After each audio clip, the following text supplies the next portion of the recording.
pedir a tua vida. E Ele está te dizendo: olha, eu me levantei como grande, estou trabalhando e estou te dizendo: eu estou operando, eu estou operando, eu estou operando.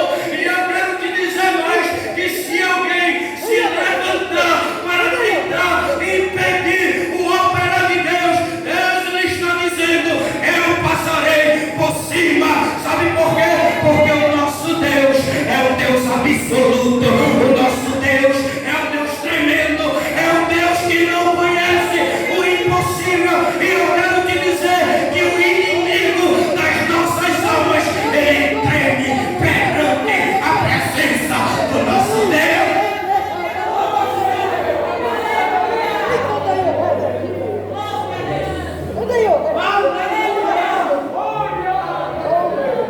Esse é o Deus da igreja. Aleluia.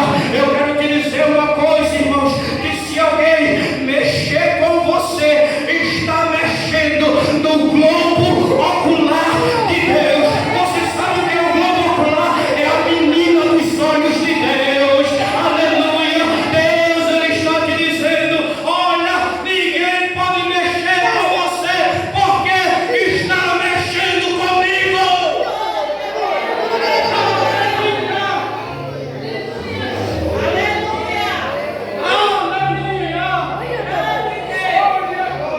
Pense em uma coisa que incomoda, é se alguém tocar no seu globo ocular, assim mesmo é com Deus, incomoda Deus.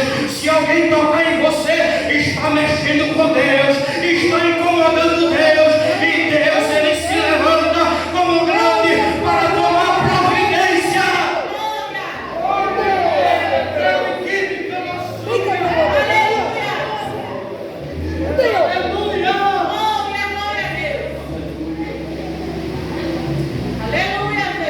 Aleluia.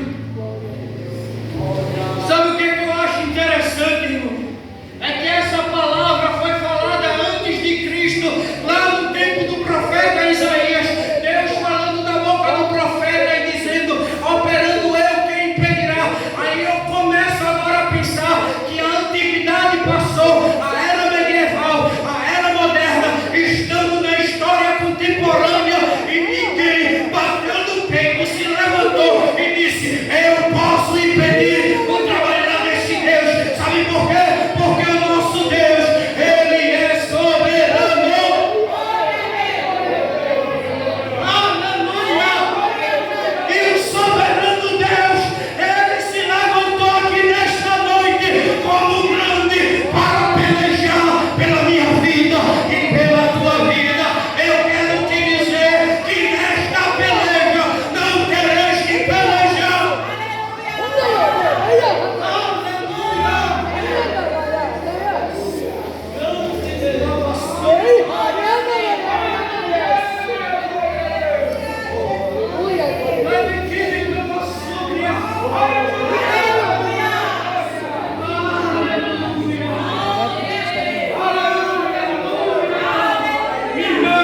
Aí que está na comissão, eu quero te dizer que Deus, Ele está te dizendo: a providência vem de mim, a providência vem de mim, eu estou me responsabilizando por tudo.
leitura bastante conhecida na igreja, que fala sobre Jesus acalma a tempestade.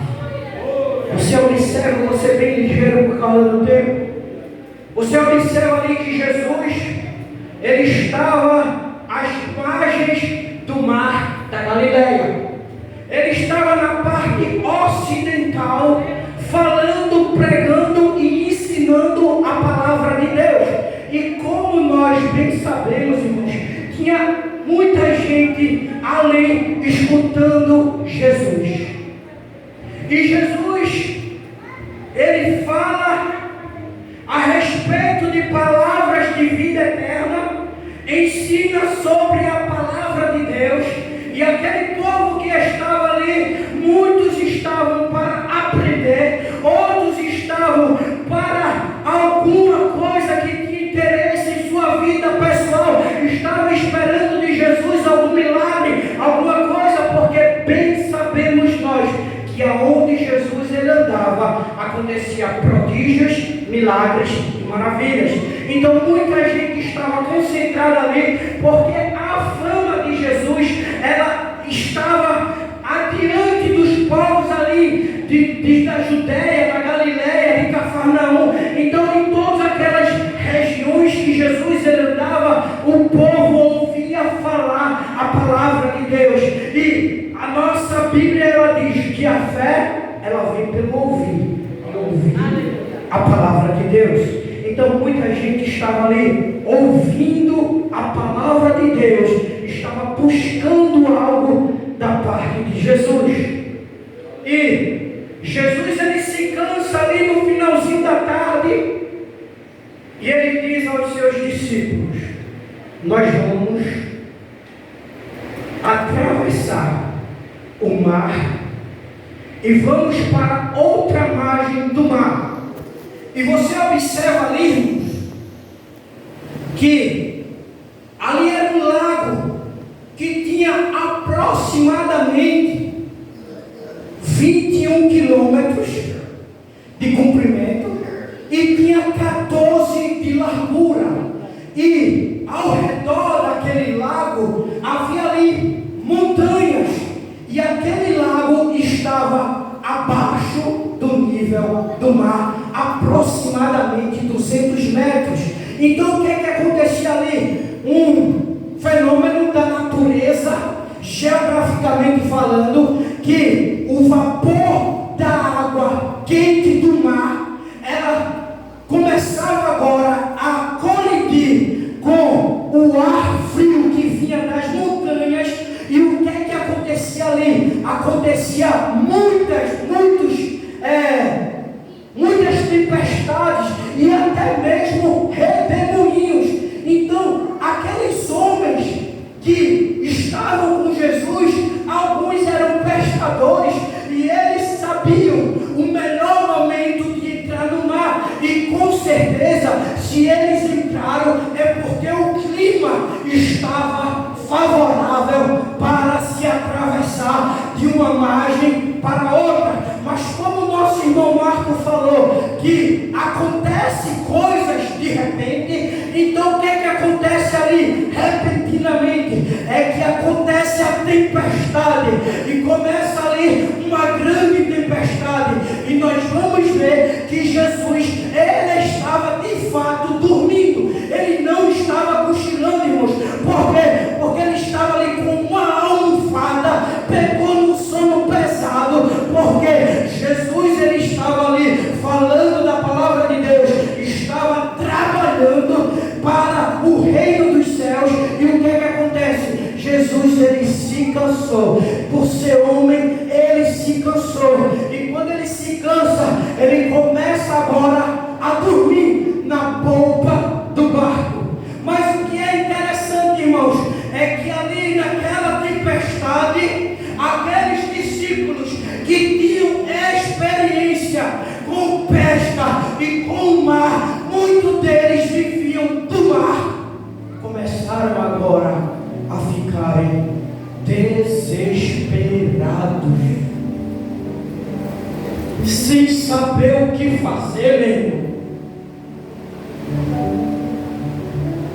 E Jesus lá dormindo. Porque, irmãos, se tem uma coisa que Jesus ele não vai perder, é o controle. Eu já começo a te tranquilizar e a te dizer, olha, em meio à dificuldade, em meio à tempestade, em meio ao redemoinho que está na tua vida, eu quero te dizer que Jesus, ele não perdeu o controle. Fique tranquilo, fique calmo, se tranquilize, comece agora a acreditar e a ver o milagre de Deus. Sabe por quê? Porque o controle ele não perdeu.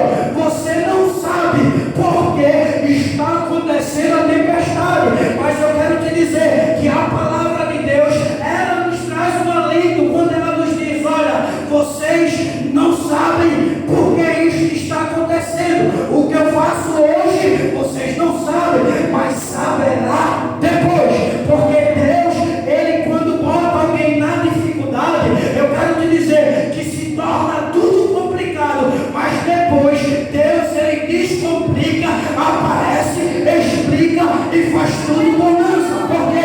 Porque ele é grande, ele tem todo o controle da tempestade em suas mãos. Então o que é que vai acontecer ali naquele momento? Aqueles homens perplexos, aqueles homens desconfiados, aqueles homens apavorados e sem saberem o que fazer. Olha, é melhor despertar o mestre, é melhor acordá-lo. Por quê? Porque senão vamos perecer. Mas quando eles chegam para acordar e despertar Jesus, Jesus tranquilamente chega para o mar e chega para a tempestade e diz, olha mar, acalma-te, tempestade, aquieta-te. Olha irmãos, ele tem poder sobre a natureza. Por quê? Porque o nosso Deus, ele é Deus no céu, ele é Deus na terra, ele é Deus no mar, ele é Deus no inferno. Eu quero te dizer que ele é o Deus e Senhor de todas as coisas, e jamais ele perderá o controle, jamais Deus ele deixará a tempestade vir a te matar. Eu quero te dizer uma coisa, que o deserto não mata crente, a tempestade não mata crente fiel, porque quem crê, ele vai ver o impossível acontecer.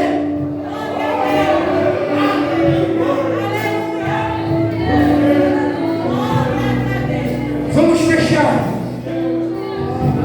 Jesus ele diz, olha, acalma-te mar e aquieta-te vento. Tudo fez bonança. Aí ele chega para os discípulos, ele cuidou da tempestade, agora ele vai cuidar da fé dos discípulos. Ele diz, homens de pequena fé. Aleluia. Irmão, só para terminar aqui, veja uma coisa muito interessante. É que aqueles homens, meu presbítero, homem de Deus, viu irmãos? Uma coisa que aqueles homens estavam ali se perguntando um para o outro e dizendo, que homem é este que até o vento e o mar lhe obedecem? Aqueles discípulos estavam perplexos, estavam ali se perguntando, batendo o cotovelo no outro, quem é este? Que homem é este?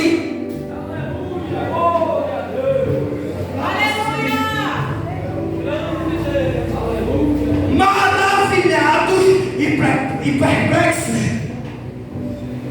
Observe uma coisa. Jesus estava indo para a província dos Gadarenos. Era uma Decápolis, um conjunto de 10 cidades que estava ali no lado do oriente do Mar da Galileia. E lá naquela Decápolis tinha muitos gentios. Então era uma terra que não era